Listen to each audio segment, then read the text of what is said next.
ये तस्वीरें किसी दूरदराज के बाढ़ग्रस्त गांव की नहीं है। ये तस्वीरें हैं उस मिलीनियम सिटी की जो हरियाणा सरकार की तिजोरी का 40% हिस्सा भरती है।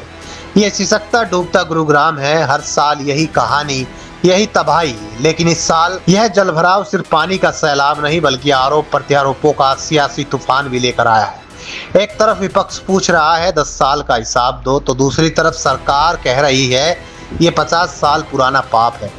तो सच क्या है? क्या यह सिर्फ एक प्राकृतिक आपदा है या फिर दशकों से चले आ रहे भ्रष्टाचार के मास्टर प्लान का नतीजा?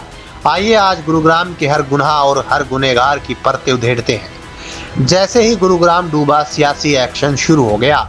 मुख्यमंत्री नायब सिंह सैनी ने तुरंत चंडीगढ़ में हाई लेवल मीटिंग की, अधिकारियों को फटकार लगाई, जीरो टॉलरेंस की बात कही और 24 घंटे कंट्रोल रूम एक्टिव करने के निर्देश दिए। उनका बयान था कि पिछली सरकारों के गलत शहरीकरण का खामियाजा आज भुगतना पड़ रहा है।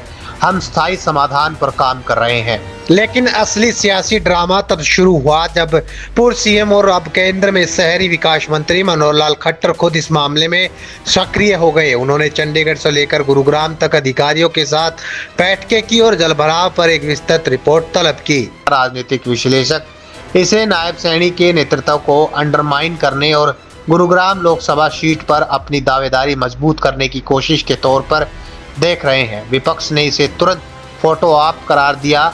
पूर्व मुख्यमंत्री भूपेंद्र हुड्डा ने सीधा हमला बोला। हुड्डा ने कहा 10 साल से इनकी सरकार है, जीएमडीए इन्होंने बनाया, स्मार्ट सिटी का बजट इन्होंने खाया, हर साल हजारों करोड़ों का टैक्स लेने वाले ये बताए कि वो पैसा कहाँ गया। हमारे समय में जो मास्टर ड्रेनेज प्लान बना था उसे ठंडे बस्ते में क्यों डाल दिया। यह सियासी तूतू में आधा सच है। असली गुनाह की जड़ें दशकों गहरी है। यह सच है कि गुरुग्राम का अंधाधुंध विकास हुड्डा के कार्यकाल में हुआ। बिल्डरों को फायदा पहुंचाने के लिए लाइसेंस राज के तहत अरावली की तलहटी, प्राकृतिक नालों और तालाबों पर कंक्रीट के जंगल खड़े करने की इजाजत दे दी गई। प्राकृतिक जल निकासी को पूरी तरह ब्लॉक कर दिया गया। यह वो बुनियाद थी जिस पर डूबते गुरुग्राम की इमारतें खड़ी हुई।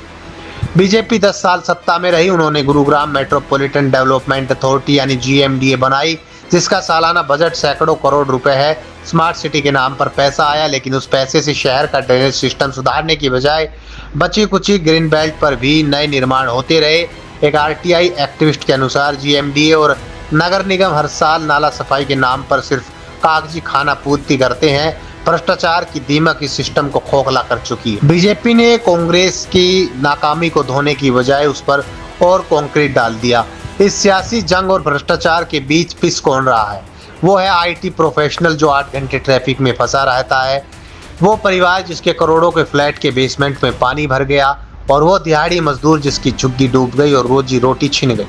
अब बात करते हैं समाधान की। एक्सपर्ट के अनुसार समाधान एक ही है, एक स्वतंत्र ऑडिट के साथ मास्टर ड्रेनेज प्लान को युद्ध स्तर पर लागू करना और नालों पर हुए अवैध कब्जों पर बिना किसी राजनीतिक दबाव के बुलडोजर चलाना। लेकिन सवाल यह है कि क्या कोई भी सरकार अपने फाइनेंसर यानी बिल्डर लॉबी के खिलाफ जाने की हिम्मत दिखाएगी? तो गुरुग्राम का गुनहगार कौन? इसका जवाब सीधा है, गुनहगार वो हर सरकार है, चाहे कांग्रेस की हो या बीजेपी की, जिसने गुरुग्राम को सिर्फ एक कमाऊ पूत समझा लेकिन उसकी परवरिश की जिम्मेदारी कभी नहीं निभाई।